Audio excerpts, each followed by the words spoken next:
আজ বানাবো মোচার ধোকা। মোচা তো অনেকে অনেকভাবে খেয়েছেন, একবার এভাবে মোচা দিয়ে ধোকা বানিয়ে বাড়িতে খেয়ে দেখুন। নিরামিষ দিনে কিন্তু বারবার এই রান্নাটি করবেন। নমস্কার বন্ধুরা, টেস্টি ডিশেস বাই রুমা চ্যানেলে আপনাদের সকলকে স্বাগত জানাই। মোচার ধোকা বানাবার জন্য প্রথমে আমি মোচা ভালো করে বেছে নিয়েছি, তারপরে ঝুরি করে বানিয়ে জল দিয়ে কিন্তু ভাপিয়ে নেব। ভাপাবার সময় অল্প হলুদ দেবো, এতে মোচাটা কিন্তু কালো হবে না। ভাপিয়ে নিয়ে জল ঝরিয়ে ঠান্ডা করে মিক্সিতে একটা স্মুথ পেস্ট করে নেব। ছোলার ডাল 3 থেকে 4 ঘন্টা ভিজিয়ে রেখেছিলাম, এবার জল ঝরিয়ে একটা স্মুথ পেস্ট করে নেব। এবার ধোকাটা করে নেব। এর জন্য কড়াতে 2 চামচ সর্ষের তেল দিয়ে দিলাম। তেল গরম হলে দিয়ে দিব 1 চিমটের মতো হিং।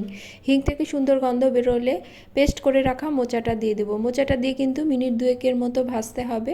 মোচাটা আমার ভাজা হয়ে গেছে। এবার ডাল পেস্টটা দিয়ে দেব, আর দেব 1/2 চামচের মতো গোটা জিরে, 1/2 চামচ কালো জিরে, 1/2 চামচ জিরে গুঁড়ো, 1/2 চামচ লঙ্কা গুঁড়ো, 1/2 চামচ চিনি, হলুদ এবং স্বাদ অনুসারে নুন। সব উপকরণ ভালো করে মিশিয়ে নেব। গ্যাসের ফ্লেমটা কিন্তু মিডিয়াম থেকে লোতে করে দিয়ে ডালটা বেশ ক্ষণ ধরে ভাজতে হবে, যতক্ষণ না শুকনো প্রায় হয়ে আসবে।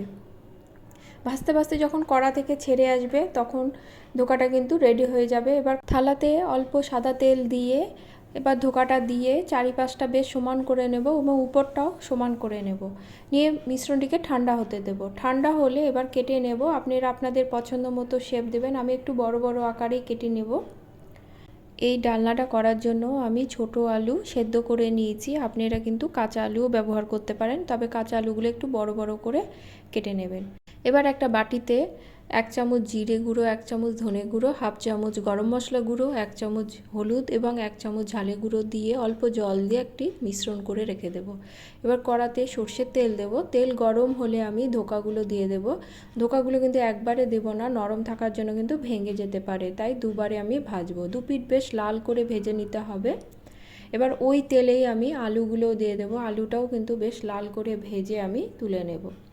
এবার কড়াতে আমি আরেকটু সর্ষের তেল দিলাম। তেল গরম হলে এতে ফোড়ন দেব জিরে, তেজপাতা এবং গোটা গরম মশলা। ভিডিওটি করার সময় এই ফোড়নের ভিডিওটি কিন্তু আমি ক্যামেরা বন্দি করতে ভুলে গেছিলাম। আপনারা কিন্তু অবশ্যই মনে করে এই ফোড়নটি দিয়ে নেবেন। এবার এই তেলের মধ্যেই আমি একটা মাঝারি মাপের টমেটো কুচি দিয়ে দিলাম।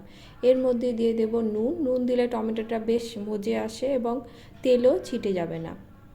নুন দিয়ে ভালো করে মিনিট 2-এর মতো আমি টমেটোটা ভেজে নেব। টমেটোটা আমার ভাজা হয়ে গেলে এবার এর মধ্যে 1 চামচের মতো আদা বাটা দেব। আদার কাঁচা গন্ধটা চলে গেলে এবার আমি এর মধ্যে দিয়ে দিব গুলিয়ে রাখা মশলাটা। মশলাটা দিয়ে কিন্তু একটু সময় নিয়ে মশলাটা কষাতে হবে। মশলা থেকে যখন তেল ছেড়ে আসবে তখন আমি এর মধ্যে ভেজে রাখা আলুগুলো দিয়ে দেব। আলুগুলো দিয়ে কিন্তু মশলাটা আরও 2 থেকে 3 মিনিটের মতো কষিয়ে নিতে হবে। কষাবার সময় আমি বারবার অল্প অল্প করে জল দিয়েছি এবং মশলাটা কষিয়েছি, এতে মশলাটা কষানো কিন্তু খুব সুন্দর হয়। মশলাটা একটু সময় নিয়ে কষাবেন। মশলাটা আমার কষানো হয়ে গেছে, তেল ছাড়তে শুরু করেছে। এবার আমি এতে জল দিয়ে দেব। জলের পরিমাণটা ঝোল কতটা রাখবেন সেই হিসাব মতো দেবেন। আমি একটু পাতলা রাখবো, তাই জলের পরিমাণটা একটু বেশি দিয়েছি। জল দিয়ে ভালো করে মিশিয়ে ঝোলটাকে আমি ফুটতে দেব। ঝোলটা আমার ফুটে উঠলে ভেজে রাখা ধোকাগুলো দিয়ে দেব। ধোকাগুলো দিয়ে ভালো করে মিশিয়ে গ্যাসের ফ্লেমটা কিন্তু মিডিয়াম থেকে লোতে করে দিয়ে আরও কিছুক্ষণ রান্না করে নেব। আমি যেহেতু সেদ্ধ আলু ব্যবহার করছি তাই রান্নাটি হতে কিন্তু বেশি সময় লাগবে না।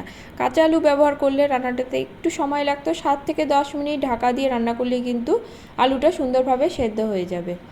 মিনিট 5 পরে দেখুন আমার ঝোলটা কিন্তু বেশ ঘন হয়ে এসেছে এবং রান্নাটাও কিন্তু প্রায় হয়ে এসেছে। এবার এতে 1 চামচের মতো ঘি দিয়ে দিলাম। গ্যাসের ফ্লেমটা একদম লোতে রেখে মিনিট খানিকের মতো রেখে দেব। ভালো করে মিশিয়ে নিয়ে গ্যাসের ফ্লেমটা অফ করে দিলেই কিন্তু এই নিরামিষ মোচার ধোকা কিন্তু রেডি হয়ে যাবে। গরম ভাতে পরিবেশন করুন, খেতে কিন্তু দুর্দান্ত লাগে। রেসিপিটি ভালো লাগলে লাইক কমেন্ট করার অনুরোধ রইল এবং সাবস্ক্রাইব করে পাশে থাকবেন। ধন্যবাদ সকলকে।